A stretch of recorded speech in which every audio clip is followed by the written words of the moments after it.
നിങ്ങളുടെ favourite shows ഇനി ഒരിക്കലും മിസ്സാവില്ല. ഇപ്പോൾ C5 കാണും നിങ്ങളുടെ ഫേവറേറ്റ് ഷോസ് തികച്ചും സൗജന്യമായി. രാജു, യവൻ പറയുന്നതിൽ എന്തെങ്കിലും സത്യമുണ്ടോ? അത് വർമ്മ സാറേ. യാമിനി, അവളുടെ കഴുത്ത് പരിശോധിക്കുക. താലിയുണ്ടോ നോക്ക്. ഇപ്പൊ കിട്ടും മേഡം.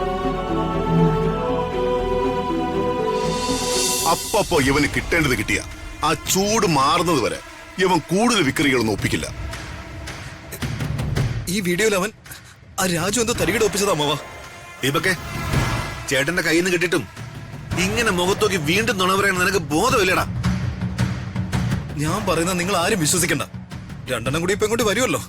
അപ്പൊ നിങ്ങൾ തന്നെ നോക്ക് ഋതികയുടെ കഴുത്തിൽ താലി ഉണ്ടോന്ന്. എന്നിട്ട് തീരുമാനിക്ക്, ഞാൻ പറയുന്നത് നുണയാണോ, ബോധമില്ലാത്തത് എനിക്കാണോ, അതോ ഋതികയും രാജുവും പറയുന്നതെല്ലാം വിശ്വസിക്കുന്ന നിങ്ങൾക്കാണോ? ഋതുവിന്റെ കഴുത്തില് താലി ഉണ്ടായിരുന്നാണല്ലോ, പിന്നത് എവിടെ പോയി? അത് അവള് വരുമ്പോ അവളോട് തന്നെ ചോദിക്കും. താലി ഇല്ലെന്ന് ബോധ്യപ്പെട്ട അമ്മാവന്റെ മുന്നില് നേരെ നിന്ന് കൈ വിറയ്ക്കാതെ അവനോട് ആ താലി ഋതികയുടെ കഴുത്തിലണിക്കാൻ പറയും. അവൻ അങ്ങനെ ചെയ്താ ഞാൻ പാതി മുടിയും താടിയും ഷേവ് ചെയ്തേക്കാം. അമ്മാവൻ ആലോചിച്ച് നോക്കിയേ. ആദ്യം കിടന്നിരുന്ന ചെറിയ താലിമാലയിൽ നിന്ന് വലിയ മാലയിലേക്ക് താലി മാറ്റി അത് അവന്റെ കൈകൊണ്ട് ഋതികയുടെ കഴുത്തിൽ അണിയിക്കാൻ അമ്മ പറഞ്ഞപ്പോ അവൻ അമ്മാവനോട് എന്തോ പറയണമെന്ന് പറഞ്ഞ് ബഹളം വെച്ചു. അന്ന് അവന്റെ കയ്യിൽ നിന്ന് അബദ്ധത്തിലാ അവളുടെ കഴുത്തിൽ താലി വീണത്. രാജുവിന്റെ ഋതികയുടെ വെഡിങ് റിസപ്ഷൻ അമ്മാവൻ നടത്താൻ തീരുമാനിച്ചു. അന്ന് എന്താണ് നടന്നതെന്ന് അമ്മാവനൊന്ന് ഓർത്തു നോക്കിയേ. പ്രതാപ, ദീപക് പറയുന്നതിലും കാര്യമുണ്ട്.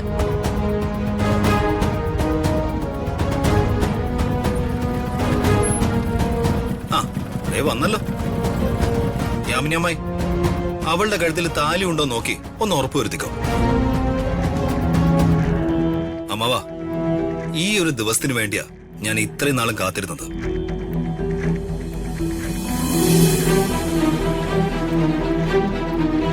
വാ മോനെ വാ, നിന്റെ എല്ലാ ഡ്രാമയും ഞാൻ ഇന്ന് പൊളിച്ചേരാം. എന്താ ദീപക്, എന്താ നിന്റെ പ്രശ്നം? നിനക്ക് വീണ്ടും തുടങ്ങിയോ? ഇല്ല മോളെ, തുടങ്ങാൻ പോകുന്നേ ഉള്ളൂ. എന്ത്? ദേ ഇവന്റെ പതനം. നിങ്ങളുടെ രണ്ടുപേരുടെ വിവാഹം കഴിഞ്ഞെന്ന് നുണ പറഞ്ഞ് തോന്നിവാസം കാണിച്ച് നടക്കുന്ന നിങ്ങൾ രണ്ടുപേരും ഒരിക്കലും ഇങ്ങനൊരു ദിവസം ഉണ്ടെന്ന് കരുതിയില്ലല്ലേ?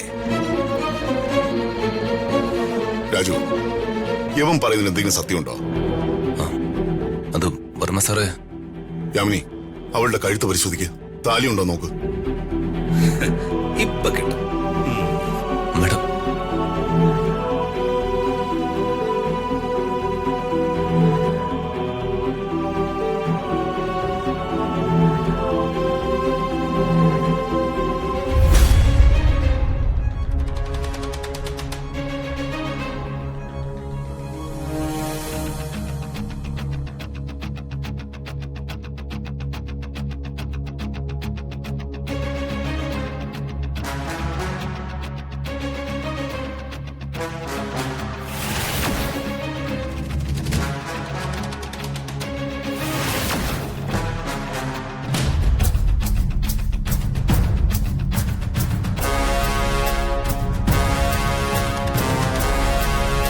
എന്താ ചെറിയമ്മേ, എന്താ ഇവിടെ പ്രശ്നം?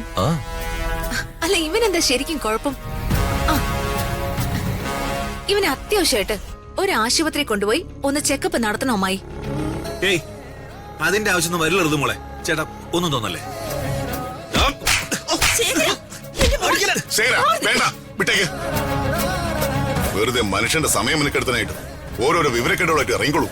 ചേച്ചി, ഇനി ഇവനിത് ആവർത്തിക്കരുത്. ആവർത്തിച്ച ഇല്ല പ്രതാപ, നിങ്ങൾ വാ വാ മോളെ.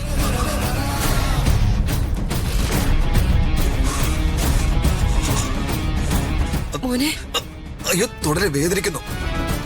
മോനെ, അമ്മ. ഒന്നും കേൾക്കാനുള്ള ക്ഷമ എനിക്കില്ല. ഒടുക്കത്തെ വേദന. അമ്മ 2 ഐസ് ക്യൂബും ഒരു വെള്ള തുണിയും കൊണ്ടുപോവാ. വേദനിക്കുന്നമ്മേ, ഐസ് വെച്ച വേദന കുറയും.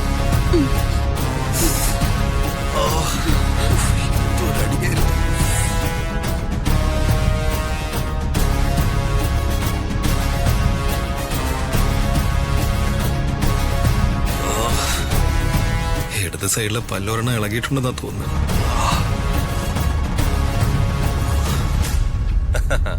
ഇളകും ശേഖരൻ സാറിന്റെ അടിക്കേ ഭയങ്കര പവറാ. കോളേജിൽ പഠിക്കുമ്പോ മിസ്റ്റർ പാലക്കാടായിരുന്നല്ലോ ശേഖരൻ സാറ്. അപ്പോ ഹാൻഡ് പവർ അങ്ങനെ കുറയോ ദീപക് സാറേ?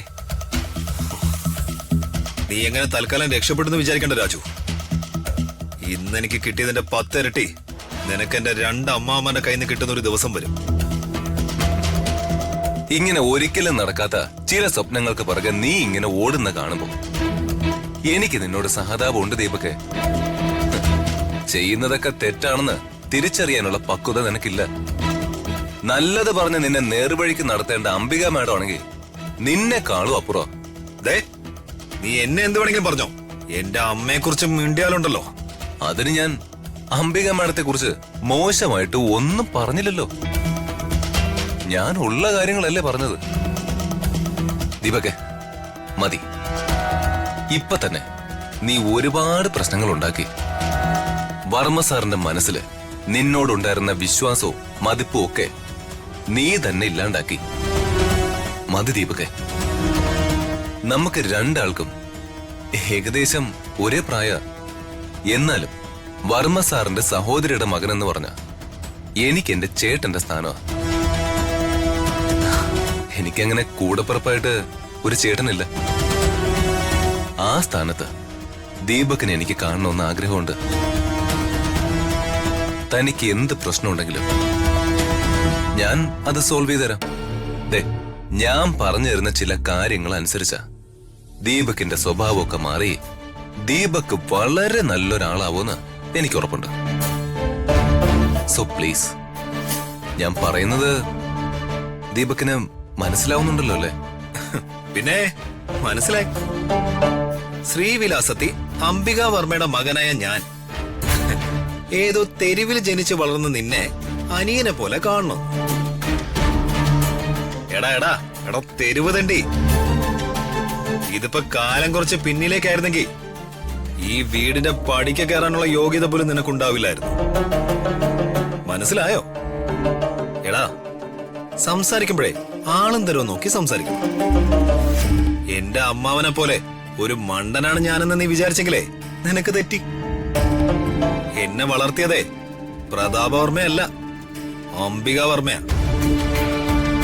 നിന്നെ പോലെ ഉള്ളവന്മാരുടെ നുണയിലും സെന്റിമെന്റ്സിലും അഭിനയത്തിലൊന്നും ഞാൻ വീടിലടാ. നീയൊക്കെ പുകഴ്ത്തി പാടി പൊന്നും പണവും വാങ്ങിച്ച് പറ്റിച്ചോണ്ടിരിക്കുന്ന പഴഞ്ചൻ തമ്പുരാക്കന്മാരിൽപ്പെട്ട ആളല്ല ദീപക്. അതായിരിക്കും ഋതിക മാഡത്തിന്റെ കഴുത്തി കിടക്കുന്ന താലി പൊട്ടിക്കാൻ മഹാനായ ദീപക് കൂലിക്ക് ആളെ വിട്ടത്. അതും അംബിക മാഡത്തിന്റെ വളർത്ത് മഹാത്മ്യാണെങ്കിൽ.